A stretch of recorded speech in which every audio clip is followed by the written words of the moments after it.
शेतकरी बांधवांनो नमस्कार. काईट हायटेक पंढरपूर तर्फे आपलं स्वागत आहे. हा काईट हायटेकचा ज्यूसचा पॅनल आहे. तर ज्यूसच्या पॅनलला आम्हाला सारखा फोन काय येतो की 3 फेजला आणि सिंगल फेजला मोटर सरळ उलटी करावं लागते त्यांना, म्हणजे प्रत्येक वेळेस वायरा बदलावं लागतात. तर लक्षात घ्या, सर्वप्रथम 3 फेजमध्ये तुम्हाला ह्या 2 वायरी बदलायच्यात, L2 आणि L3 आदला बदल करायची. इथं बघा 2 नंबरची आणि 3 नंबरची. L2च्या ठिकाणी L3 जोडायची, L3च्या ठिकाणी L2 जोडायचं. 3 फेजला ह्या 2 वायरी बदलल्या की तुमची मोटर सरळ चालते.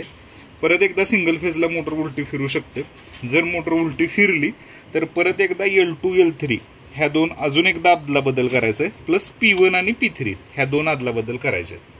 हे जर तुम्ही चेंज केलं तर तिथून पुढं कायम 3ला आणि सिंगलला दोन्ही वेळेस सरळ फिरते मोटर. लक्षात ठेवा, 3 फेजमध्ये L2 L3 बदलायचं आणि सिंगल फेजला परत एकदा L2 L3 आणि P1 P3 अशा 4 वायरी बदलायच्या. तुम्ही जर असं दोन्ही 3ला आणि सिंगलला दोन्ही वेळेस केलं तर तुमची 100% मोटर 3ला आणि सिंगलला सरळ चालणार. या व्यतिरिक्त काय डाऊट असेल तर स्क्रीनवर दिलेल्या नंबरला फोन करा. धन्यवाद.